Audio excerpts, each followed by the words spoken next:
The most successful coaches never stop learning. They are committed to their personal growth and making themselves better. I'm Colby Donovan, and welcome to the Coaching Coaches Podcast. I'll speak with the world's most respected coaches, best-selling authors, and top business leaders to give you insight into their philosophies, lessons, and mindsets for you to apply to your own life. Head on over to coachingcoaches.co, where you can subscribe to this podcast and join some of the top coaches around the country who also enjoy our regular newsletter. My guest today is Ben Cohen, the sports reporter for the Wall Street Journal and author of The Hot Hand, The Mystery and Science of Streaks. The book is a fantastic read on humans' ability to get in the zone and our ability or lack of ability to decipher patterns from data. He also explains how the hot hand applies in areas of life besides sports, including artists, scientists, and directors, and how even Shakespeare experienced the hot streak when he was living during the plague. Very similar to the situation we are all currently living in right now. This is a wide-ranging conversation around cognitive biases, streaks, and limitations to see patterns, and I couldn't recommend the book more. Please enjoy our episode. So, Ben, I think most people listening know what the hot hand is, but do you just want to go over it just in case anyone doesn't? Well, it's an excellent question to start. There's really no singular definition of the hot hand, but I like to think of it as when success leads to more success. That's kind of the simplest way to put it. So in basketball, it's when you make one shot and then another shot and another shot, and you feel more likely to make your next shot. You feel like you can't miss. You are in the zone. You're on fire, right? But the thing that appeals to me about the hot hand is that it's not just about basketball. I think we are all sort of familiar with this feeling of the hot hand in our daily lives and in our work. And it's that feeling of, sort of being invincible and not being able to miss. Yeah, it's one of the things I loved about the book was that you took this idea from that most of us know in basketball and applied it to both other fields and this idea that we are just really, really poor in general at deciphering patterns out of certain things in life, especially small sample sizes. That's right. And that's really one of the great takeaways of all of this research. I mean, there have been about 35 years worth of studies about the hot hand now. And, I think the big takeaway is that humans are really bad at wrapping our minds around randomness. And randomness sort of paralyzes the human mind, and we see patterns where they don't exist. And this is something that has been evolutionarily ingrained into us over the course of a very, very long time. And it just happens to be easiest to see in basketball. Like, basketball is this wonderful excuse to explore the world around us. But, one of the things that, makes basketball great is that it is this microcosm of society, I think. And what happens in basketball is not limited or confined to those lines of a basketball court. And this happens to be a phenomenon that we understand easily through basketball, but applies far beyond basketball. Do you want to talk a little more on why we're hardwired to be bad at deciphering patterns out of things? Yeah, because deciphering patterns used to be important. Like, we are good at deciphering patterns because there were evolutionary rewards for it. Like, primitive man and even monkeys believe in the hot hand, according to some of the studies that I've cited in this book. And it's because when we used to have to forage for resources, for food and for materials and shelter, in nature, these resources were clumped. And so if you saw one or two or three things, chances are there were more of those things in the area, right? Like, there were societal rewards for believing in the hot hand. Now, our environment today is much more random. It's less clumped, right? We're not living in the Amazon rainforest, most of us anyway. But our minds haven't changed, and we still see those patterns where they may or may not exist. And one of the things that made the hot hand this sort of irresistible cognitive bias is that, our environments, do not really reward the hot hand. And in fact, there are some that actually punish belief in the hot hand. You talked about 35 years of studies showed that the hot hand didn't exist in basketball. Meanwhile, all throughout time, every person, you talk about it in the book yourself, I swear when I was third grade CYO, I had the hot hand. Red Auerbach talked about how the researchers are crazy. He doesn't trust them. He knows it existed. So over time, everyone who who played said it existed, and the data showed or study showed it didn't. So what's changed in the last few years that now some data does show that it does exist? Well, we have better data and we have better ways of thinking about that data. But before we get to those changes, it's really funny and important to point out that not only did all of us believe in the hot hand and behave as if we believed in the hot hand, we believed in the hot hand even after we were specifically told that there is no such thing as the hot hand, right? Like in that 1985 paper by Gilovich, Vallone, and Tversky, which is sort of this it's in the canon of behavioral economics. It's this classic paper. And one of the things that made it classic was the really counterintuitive conclusion that there is no such thing as the hot hand. But in that paper is a poll of basketball players. Basically, all of them swear that the hot hand is real and that they have felt it and that they have seen it. And really nothing about basketball players has changed since then. Like if you were to ask any NBA player, do you believe in the hot hand? Probably, almost certainly, they will say yes, because they have felt it, they have seen it. And in order for them to get to the NBA, they probably have had many of these experiences for themselves, right? Like you don't get to the NBA without having a brush with the hot hand. But what's changed, even at, that finding, that paper has been questioned and even attacked for like almost 4 decades now. Like from the very beginning, when it came out, people refused to believe it and tried to find evidence against the conclusion of that paper. And really none of them were successful. But that changed about 5 years ago. And it changed because there's better data now, like the data that NBA teams and even, amateur researchers have available to them is data that wasn't available to people in the 80s in their nerdiest, wildest, wonkiest dreams, right? And you're talking about the sports view data, correct? Exactly. And even the sport view data now is sort of obsolete. Like it's been replaced by second spectrum data and even more granular data. I mean, you can figure out like anything you want to know about any shot in any given NBA game at this point. But it wasn't all that long ago when, the most innovative statistician in the NBA was known as being innovative was a guy named Superstat because he kept play-by-play data, right? Like the reason why the Philadelphia 76ers field goal attempts is the data that was used in the 85 paper is because they were the only team that bothered keeping track of shots in the order in which they were taken, like the chronology of shots. So they were the only team that made it possible to figure out if you had made 1 or 2 or 3 shots in a row, were you more likely, less likely, or the same amount of likely to make your next shot. And that sounds so primitive today because it is, but it really wasn't all that long ago when that was the most innovative data that there was.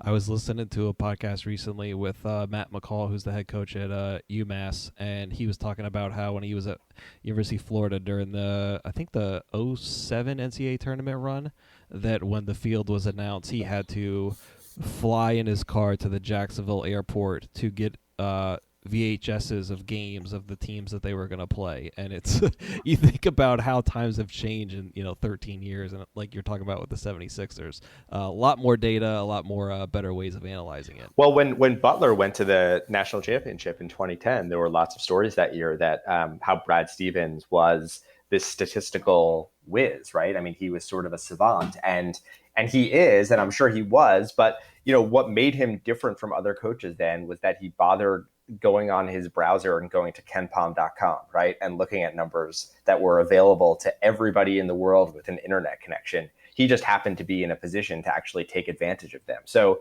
I think Brad is brilliant and he is obviously a genius basketball coach, but to over the course of that last decade from 2010 to 2020, when, the people who were the most successful and the most innovative were using essentially public data that like I could have gone to on my, on my laptop in my college dorm. I mean, it really is sort of crazy the amount of information that is available now and the amount of information that will continue to be available. Like it really just feels like we're scratching the surface of what's possible to know about what happens during a basketball game now.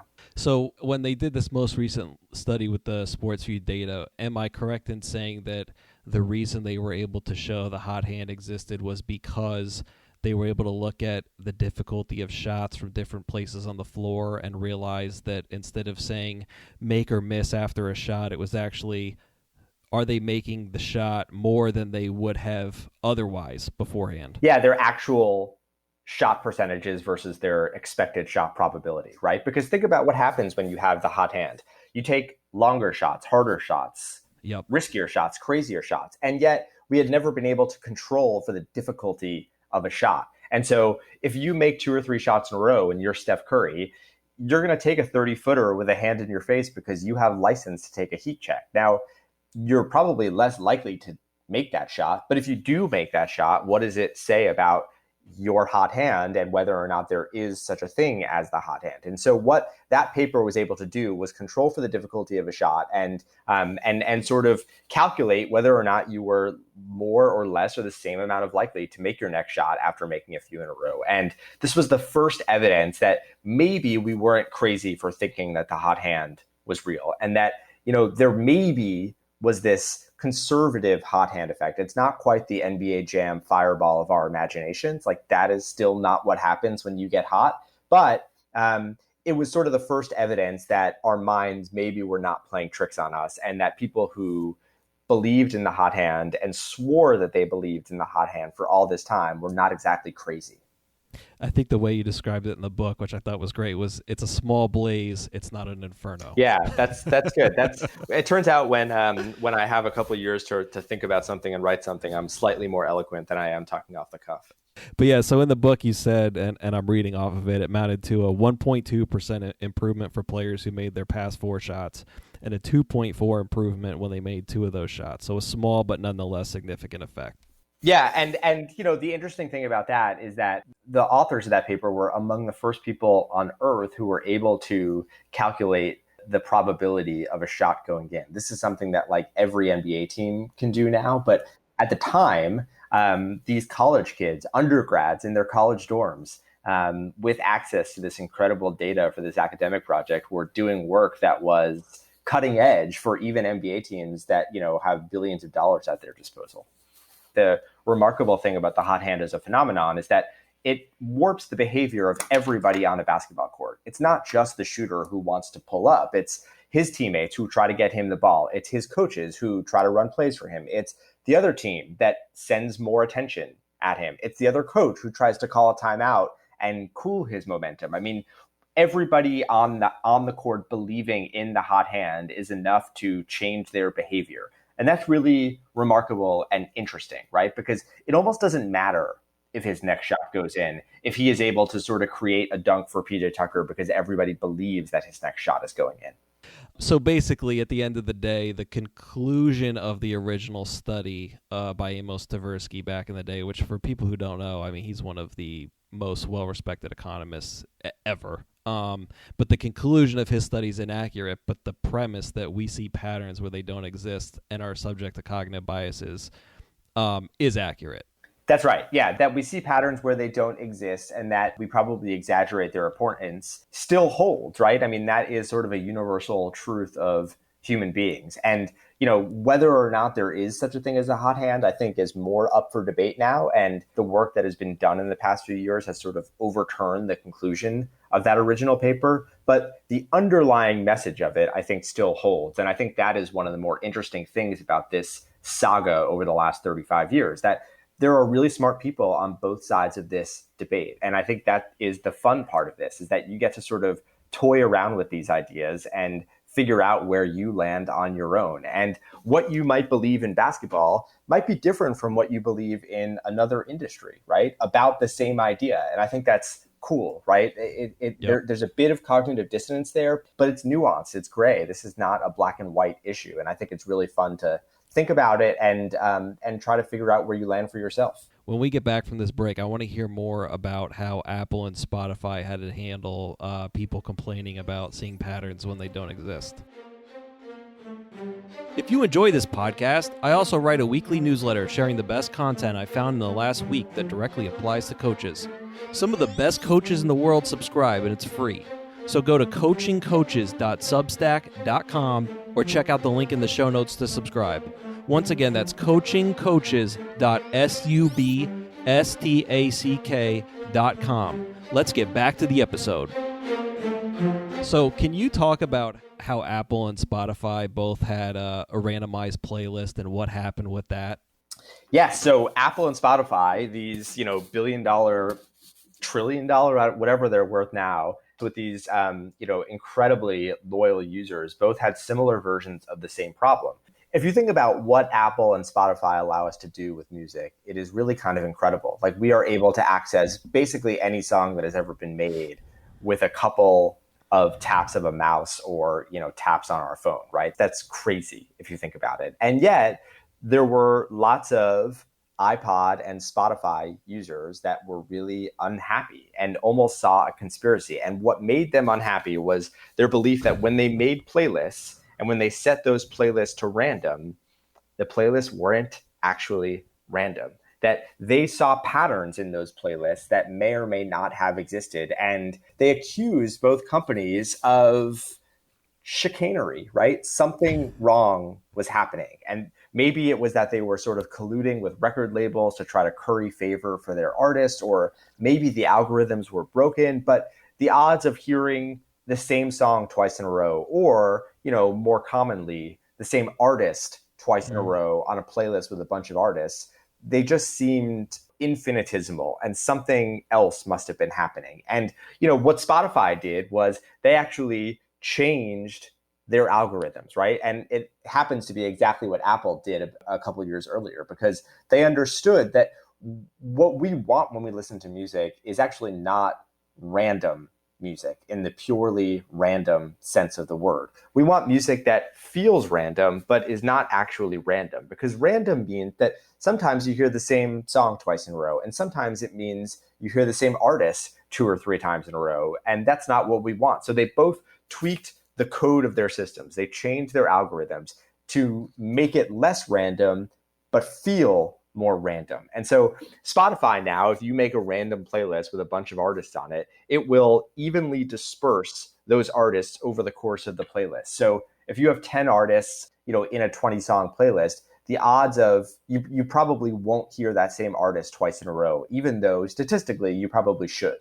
I think it's such a good example of us seeing patterns and things that don't exist. It's such a wide scale. Obviously, like you said, these are trillion-billion-dollar companies, and they had to deal with this. Well, it's a matter of psychology, right? Like, statistically, it was right, and algorithmically, it was right, but it was not what we want as human beings. And so they changed their code to give us what we want. And I think it's an example, as you said, of seeing patterns where they don't exist in the real world, and, being able to account for the irrationality of human beings and changing products because of it. And, you can't change an NBA game to control for the hot hand, but when you make a Spotify playlist, you absolutely can. And that is exactly what they did. And like you said, too, we are all ancestors of someone who saw something move in the bushes millions of years ago, and our ancestors ran while other people didn't ran, and they got eaten. So we are hardwired to act in that way. Yeah, that's totally right. Can you also talk about the idea that experts are actually more susceptible to this than anyone else? Well, think about it in terms of basketball. Like, the best basketball players on the world are the people who believe the strongest in this idea, right? And so try convincing a college basketball player or an NBA player that there is no such thing as the hot hand, and you'll be laughed out of any room that you walk into, right? I mean, you probably know this as well as anyone. Yeah, definitely. I think they'll tell you you're crazy and get out of the gym. So we know that they change their behavior because of it based on the way that they react, but they also make these really important decisions because of it. I mean, really, the people who have spent all of this time studying the hot hand over the years, economists, statisticians, mathematicians, psychologists, people who have better things to do than look at basketball data, they do this because they're not looking at basketball, right? They are studying human behavior and how we make judgments and decisions. And so you brought up a really brilliant example of a high stakes decision in the real world that is based on the hot hand. And you delineate in the book the difference between things we have control over or perceive we have control over, like making shots, versus being in Vegas and seeing it go on red 5 times in a row and thinking it's going to go on black because we're due, or it's past due in the gambler's fallacy. So can you touch on the difference between those two? Yeah. So if you think about the difference between the hot hand and the gambler's fallacy, the crucial distinction is the one of control. So in the hot hand example, if you walk into an NBA arena and you see Steph Curry make 3 shots in a row, everybody in that arena thinks that he's making a 4th shot. If you walk into a casino and you go to the roulette wheel and you see the ball land on red 3 times in a row, what research shows is that most people will actually bet on black the next time. Now think about that. Steph Curry makes 3 shots in a row, and we all think that the streak is going to continue. The roulette wheel lands on red 3 times in a row. Not only do we think the streak will end, we actually bet on the streak to end. We place our money where our mouth is, right? And so the difference, as you said, is of control. We think that when we are in control, when humans have control, we can get hot. But when we recognize that when we don't have control, when it's random, when we are at the mercy of chance, we actually place our bets accordingly, and we bet against the hot hand. And again, this is not about basketball, and it's not about simply gambling, right? There are plenty of examples of the gambler's fallacy, or betting against the hot hand, or not behaving as if you believe in the hot hand in the real world. Investing, for one, right? I mean, should you believe that a money manager who beats the market a few years in a row is more likely to beat the market the next year? Farming is another one. In the book, I take a trip to the border of Minnesota and North Dakota, and I go to a sugar beet farm there, and I meet with a guy named Nick Hagan, who is a 5th-generation sugar beet farmer who is right around our age. He is a sports nut. He believes in the hot hand in basketball. He plays sports, and he has felt this for himself. But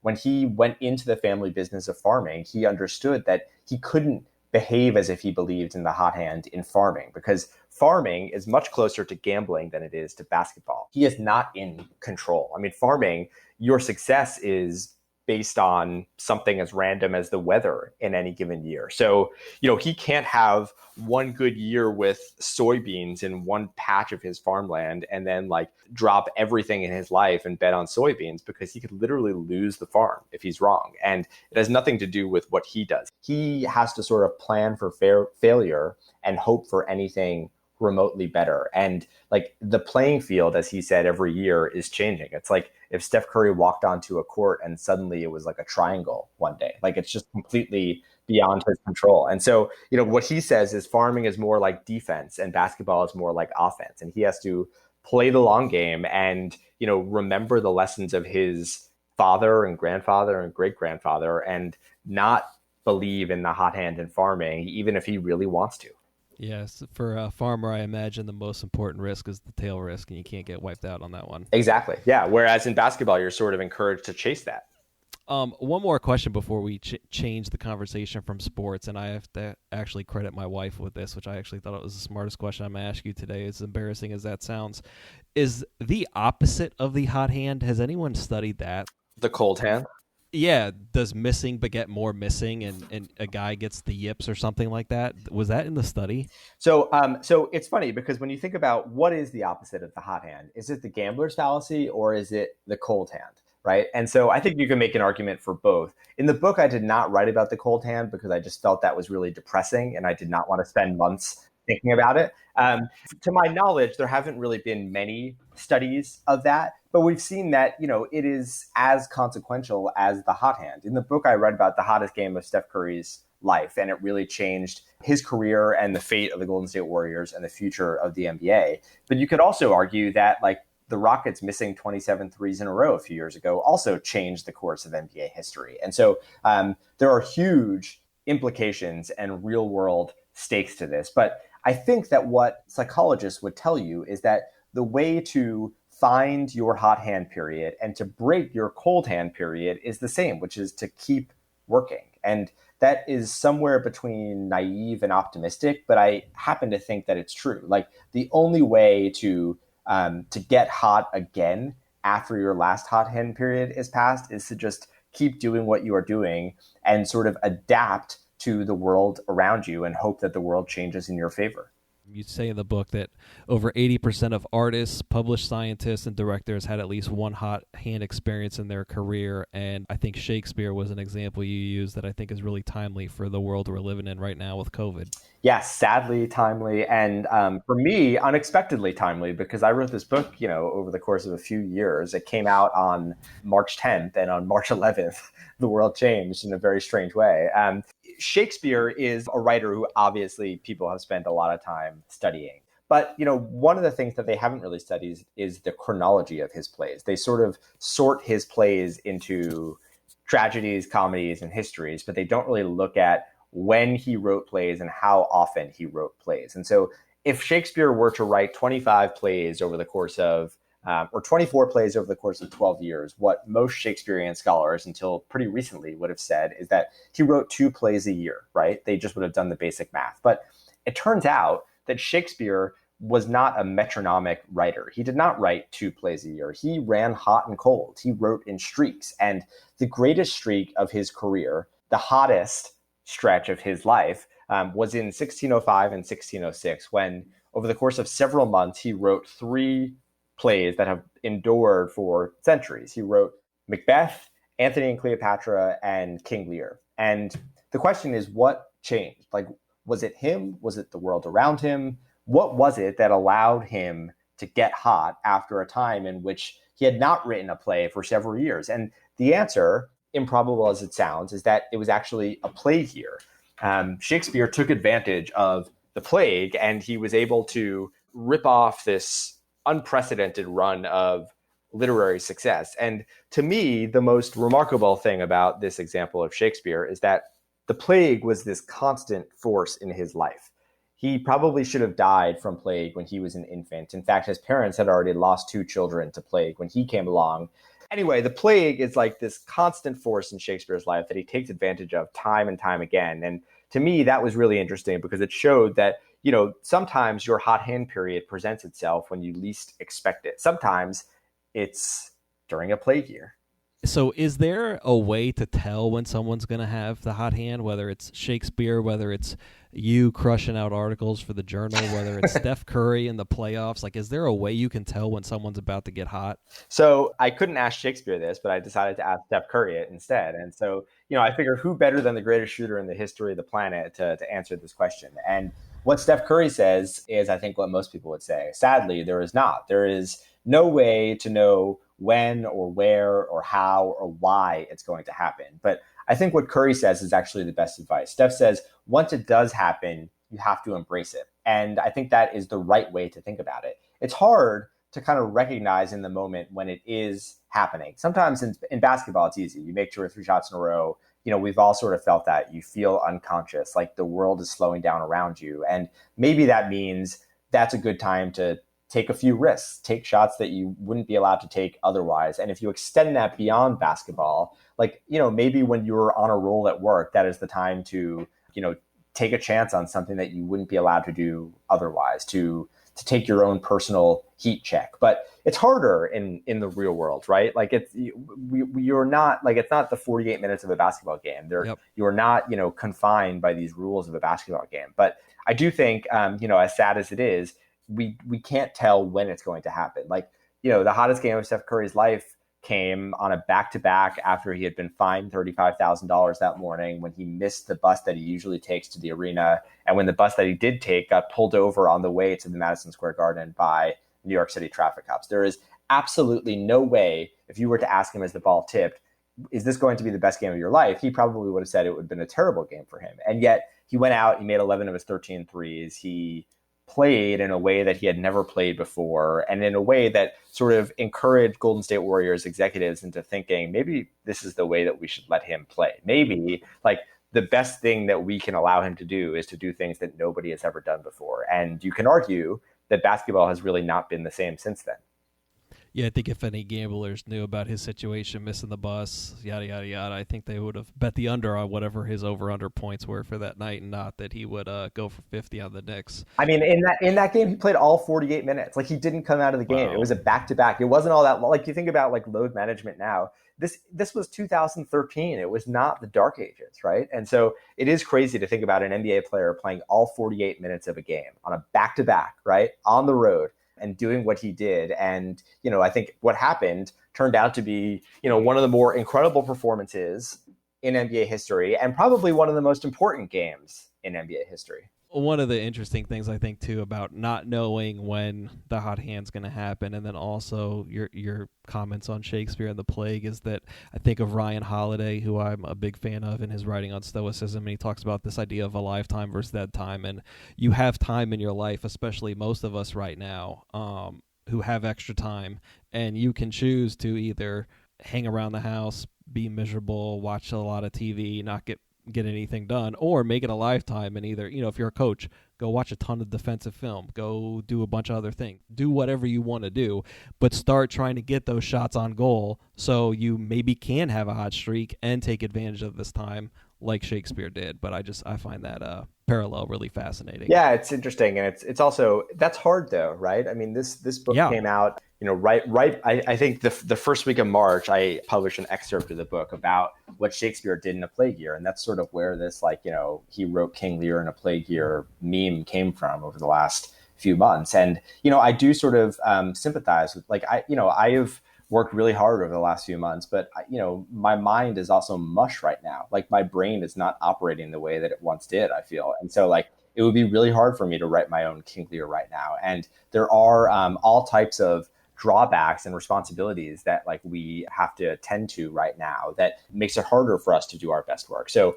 I think sort of another way to think about it is that not all of our plague years are actually plague years. Sometimes it just sometimes the world evolves in ways that we never expected. And we are not confined to our homes for months at a time with this deadly pathogen sweeping the world. Sometimes it just means that change happens, and that we should try to be thinking about how do we take advantage of this change. You could argue that the reason why Steph Curry was in a position to take advantage of that night at Madison Square Garden was that the whole NBA was sort of evolving and shifting around him. There was this greater understanding that 3-pointers were worth more than 2-pointers, right? And you can sort of build a team around that mentality. And, obviously since then, just about everything about basketball has changed, but the seeds had been planted already for this revolution. And, what he did that night kind of accelerated everything. Yeah, got to be ready to take your shot, no pun intended. So, Ben, I appreciate you joining us today. Before we get to the quick end of episode questions, where can people follow you and your writing, which I think has been phenomenal and some of the best pieces on sports in general I've read in a while? Well, thanks, first of all. I'm very easy to find. I'm just at BZ Cohen, BZCOHEN on Twitter, and, in the Wall Street Journal's sports page. What's one book every coach you think should read? I do think Moneyball is sort of the most important sports book written in a very long time. And, the thing that I also just love about it is that it is just such a delight to read. It is just so brilliant and funny and counterintuitive. And it has obviously changed everything about sports over the last 2 decades. But to me, that is sort of the text of sports these days. And I think being a coach and not having an appreciation for some of the lessons and philosophies that happen to be espoused in that book, which is just, it's not meant to be a how-to guide, right? But I think it can certainly be read that way. I think if I win the lottery tomorrow and I'm able to buy a sports team, I would want my general manager and my coach to basically read that book, before their first day on the jobs, and not just watch the movie or understand the lessons, but actually read the book, because it's so much fun to read. Who's one person you'd want to hear as a guest on this podcast?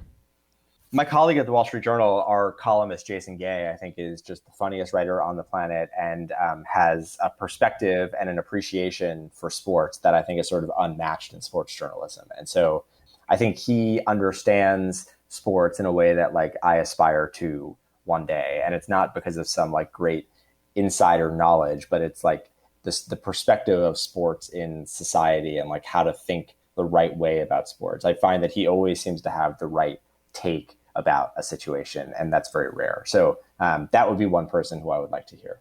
Yeah, he's definitely great too.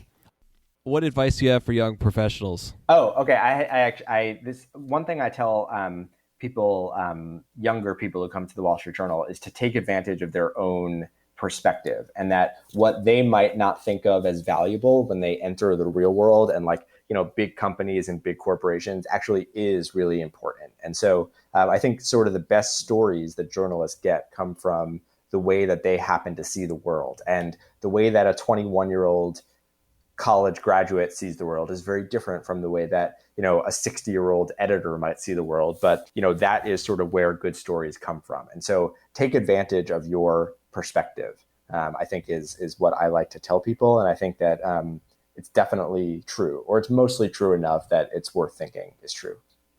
Great advice. And last but not least, what's the darkest moment you experienced professionally, and how did you overcome it? I wrote a story a couple of years ago that sort of got roasted, as we say, on Twitter because the language that we used to share it on Twitter was not exactly right, and it sucked for one thing, just because like it's never fun like being dunked on for several days on Twitter, right? But how did I overcome it? I overcame it by not opening the Twitter app for a few days and sort of ignoring what strangers on the internet said, but also realizing that it's important to think about the way that things are presented to the real world. And so ignore Twitter, but also like pay attention to Twitter and try to get better from it. So, that's sort of light in the spectrum of darkness, I would say, but maybe the really dark stuff I've just like totally repressed from my mind and don't think about on like random Wednesdays. But that's one that like sort of lingers with me and it's a bit scarring. Ben, thank you so much for joining us today. I appreciate it. And for everyone listening, go follow him and read his work. He's crushing it on the NBA right now, and appreciate you taking time to talk to us. Thank you, Colby. You've been listening to the Coaching Coaches Podcast. Be sure to subscribe to the show on your favorite podcast platform and receive our world-class newsletter in your inbox every Sunday. You can access both of those at coachingcoaches.co. Once again, that's coachingcoaches.co.